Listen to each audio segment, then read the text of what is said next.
The biggest emotional mistake that we make is going out there and saying to people, oh, this change is going to be amazing. You're going to love it. It's so much better than what we've got. There is always those areas with any change that are not going to be as good as the past. Or there are always those areas, those small parts of change that create a sense of loss.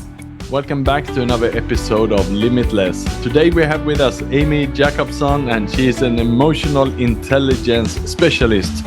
So I guess we don't have to guess what topic we're going to cover today. We're going to dig into emotional intelligence, and especially we're going to look at the book that she released in June 2025, which I've had a look at, and it's a lot of goodies in that. Amy, a warm welcome to you. Thank you so much, Nick. It's really good to be here. And yeah, it's pretty obvious what we're going to talk about, which is my favorite topic.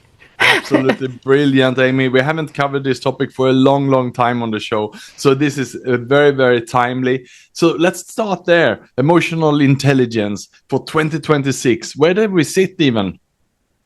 Where do we see it going? It is in a massive growth phase. So emotional intelligence, I think if I look 10, 15 years ago, it was that kind of like that nice, fluffy, soft kind of area where it was all about rainbows and lollipops and everyone liking each other. And I think we've finally got to the point where we've realized the importance of emotional intelligence, and especially in the workplace, and especially when any humans are interacting, we've got to get the balance right between emotional intelligence and our IQ or our actual intellect as well. So it's finding that good balance, and it's becoming front of mind, which is fantastic to see. That's excellent to hear. And what inspired you then to write a book about emotional intelligence? And your book is called The Emotional Intelligence Advantage. Yeah, so this is my second book. My first book was quite a few years ago now, and it was very much the fundamental basics of emotional intelligence. This one, the reason why I wrote this book is because it needed a deeper detail around it than my first book. So my first book was open to anyone. It's very individually.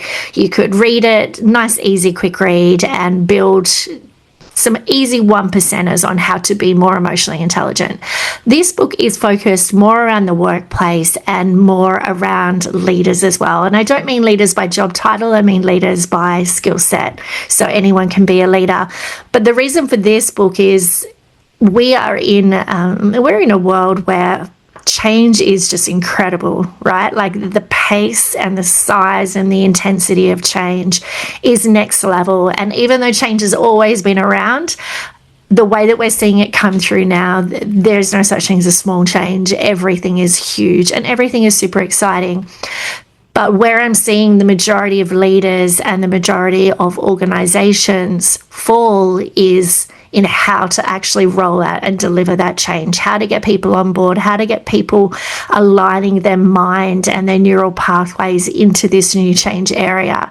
And with change comes challenge in our mind, and with that challenge will naturally bring the difficult conversation. So I think this is an area that we're not doing very well in at the moment, it deserves a bit of focus.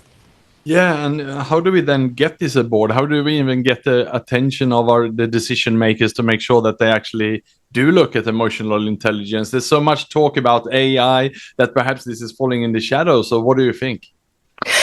Do you know, the more I hear about AI, and I'm a huge fan of AI, I think it's incredible. And, you know, what we can do these days with AI is certainly the future.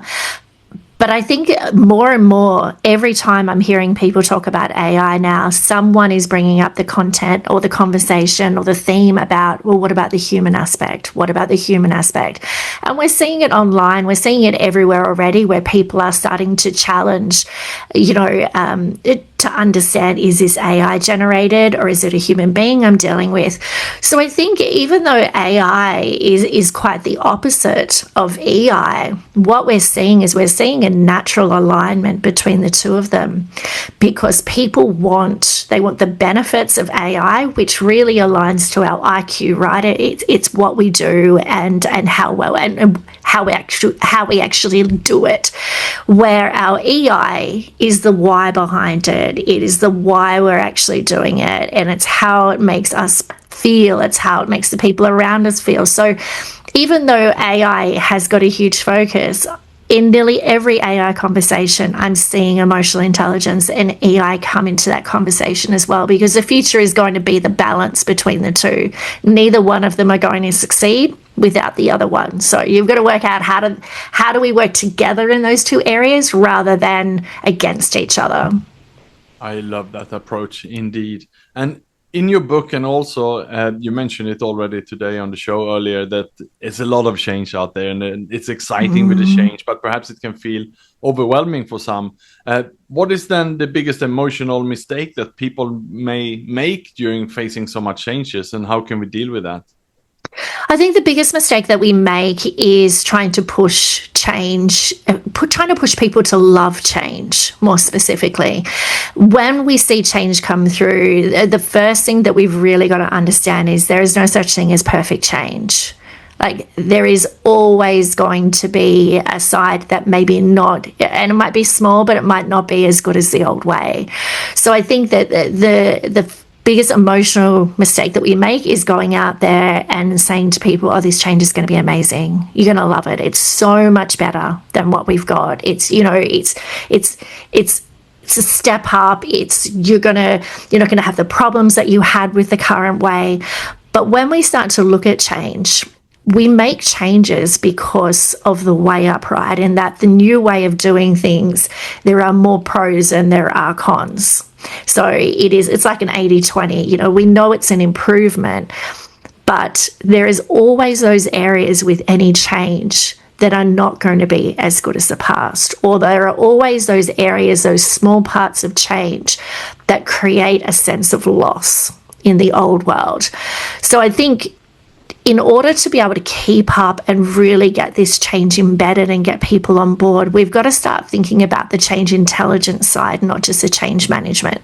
So not just the process, but the fact that when you introduce change, there's like alarm bells that go off in our mind saying, hang on a minute, I've got neural pathways that are embedded that tell me that when this happens, I do this, this, and this. And I've been doing that for the past 10 years.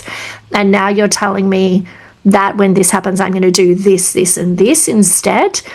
So our mind starts to struggle with it, and trying to force someone to love change or trying to tell somebody that change is perfect will trigger their defense mechanism, and they will find a reason, or they will tell you why that change is not as good as the previous way. So we've really got to have those open minds coming into it, be honest, and know that with every change there is a loss. There is something that they're going to lose. And whether it's familiarity, whether it is a habit, whether it is routine, whether it is being an expert on something and then all of a sudden being a learner, there is always something. And you've got to appreciate that. Mm. And during this time of so many changes, there's a lot of difficult conversations to have. There's always people we need to inform about the changes, perhaps both at home and at work and so on. So many stakeholders involved. And I know that still senior leaders, many of them are struggling to have these difficult conversations. Any tips or anything that you can share with the listeners that might help them as they're facing these difficult challenges? Yeah, it's very natural for us not to enjoy going into a difficult conversation. I think it's one of those things I'm yet to meet somebody who loves a difficult conversation. It's that natural part in us, right, that when we head into a conversation and we don't know how they're going to respond, we don't know whether they're going to take it well, we don't know how they're feeling about it. There is this nervous sense and this fear that's within us. And what tends to happen is, before we even get to that conversation, we actually turn it into something that's going to be difficult because we start to worry so much about how this is going to go. The protective mechanism within us, in our amygdala, our fight or flight, actually kicks in to defend, to keep us safe, to make sure that we're okay in that situation. And what it does is it puts us into a defensive, protective mode. So when we go into the conversation, we're already defensive, protective, because we're worried about making sure that we're okay. And therefore we project to the other person for them to also kick into their defense mode as well. So one of the biggest things I can say, one of the easiest tips I can give people for heading into a difficult conversation is don't over prepare. Of course, know why you're having that conversation, but don't go into that conversation so armed and prepared that you have every example ready to speak at that person and tell them what they're doing wrong and why you're right and they are wrong, because very rarely will you get a win out of a conversation like that. All you're going to do is trigger their defense mechanism. So when you go into the conversation, ask more questions than you do make statements, but also know and be aware at the point that if they're not going to have the level of self-awareness and kick in their emotional intelligence, then yes, you are going to need to tell them. But always start with questions. Encourage them to own their role in the conversation as well. Yeah, so I like that approach. Come in and ask some questions and listen and build rapport rather than come over prepared and fire all your arguments or strong points at them, right? Exactly. I mean, nobody likes being told what to do, and nobody likes being told that they've done something wrong or they're not performing in a certain area. It's embarrassing for people to hear that, and it is, it really gets to our pride. And whether it's deserved or whether it's been brought upon themselves, that's irregardless. What you should be thinking about, what is the outcome that you want from this conversation? And if you want that person to listen and you want them to do something about it, then making them feel embarrassed or making them to feel lesser is not the best way to go about it. Yeah, fully aligned there. There's also a lot of talks about psychological safety, and companies and teams, they want to make them safe for staff to speak up, and less blame game, and safer to make mistakes and learning from them and so on. Where does then emotional intelligence comes in here? Do they go hand in hand, or maybe you can elaborate on the link there? Yeah, they absolutely do. So your psychological safety is part of your mindset upright. And when it comes to emotional intelligence, in order to be able to create an environment that is psychologically safe, you've got to understand what makes other people tick, and you've got to communicate and interact with them in an emotionally intelligent way. So it would be extremely hard to have a psychologically safe environment where people aren't displaying emotional intelligence. So in order to achieve that end outcome of psychological safety, you've got to bring the EI into it. And we're noticing in these situations, and I think that's a great point that you've raised, Nick, in that we're in a fantastic place in that we are encouraging people to speak up, to talk about how they feel, to voice their opinion, to be heard.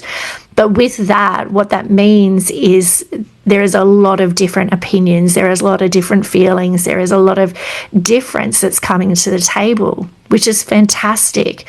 But it's also creating more challenging conversations, because when you have, say, for instance, you have, 10 people in a room and you're encouraging everyone to speak up and talk about how they feel and have a voice and, provide their input and feel safe in that environment, you're going to get people that have different thoughts, different opinions. And we've got to help people to build the skills to know how to respond and how to take that feedback on when somebody doesn't agree with us. So in order to achieve that psychological safety, you can't just put it out there and say, from now on, we're a psychologically safe environment, please speak up, without giving people the skills to know how to interact in an environment where everyone is saying what's on their mind and not just keeping it to themselves. And that's where the emotional intelligence comes in. Yeah, thank you for enlightening that, Amy. And if we're looking then at your book, are there any tools or any tips that you can perhaps share with the listeners as a bit of a teaser for someone? Yeah, absolutely. So I would say your biggest tip, or one of the tips you could take away from the book, is being able to understand the emotional intelligence process. So through the book, I talk a lot about change. I talk a lot about high-performing teams, about difficult conversations, about managing up, that kind of area. But what underpins all of those areas is the actual core emotional intelligence process. And once you start to understand that we all go through this emotionally intelligent process from own it, face it, feel it, ask it, and drive it, once you understand that this is a process and not just key skills or key aspects, then you can see that the people around you are also going through this process. And the key thing to be a great leader or a great human being is once you start start recognizing what stage of the process you and the other people around you are at, then that's when you can start to help people to move to the next step. Because that emotional intelligence, you can't just read a book and be emotionally intelligent, right? Like, I wish it was that easy. Imagine that. But what it is teaching you, it's teaching you skills so that when you go into a situation, you can read the other person, you can read the environment, you can read the room and know, okay, this person might be looping in their own emotions at the moment and they're struggling to get through that. So how do I help them get through that? Where the person beside them might be well and truly through that towards the end, needing action, and they actually want to hear what are the next steps. So how do you interact with a room full of people at different stages of a process? And that is by understanding exactly where they are and helping them to get to the next stage. Wonderful, and thank you for sharing that from the book, Amy. And I understand that you also do work with teams, you run programs, you run workshops and so on. So if there's perhaps someone as a business leader here who want to, help between their team members to become more emotionally intelligent, what can they do? How can you help them?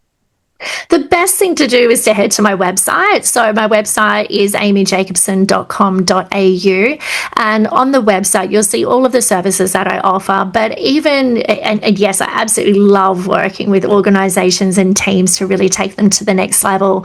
But even on my website, there's an insights page which has so many articles and details and publications and podcasts that you can listen to get tips in different areas. You'll also find the links to my books as well. And you'll find my books online in any bookstore and also in majority of the bricks and mortar stores as well. So my website's definitely the first place to start.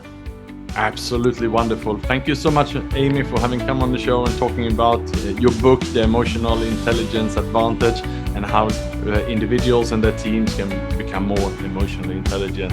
Thank you also to all the listeners for having been on the show, and wish you a great rest of 2026. So thank you again, Amy. Thanks so much for having me, Nick, and have a great day.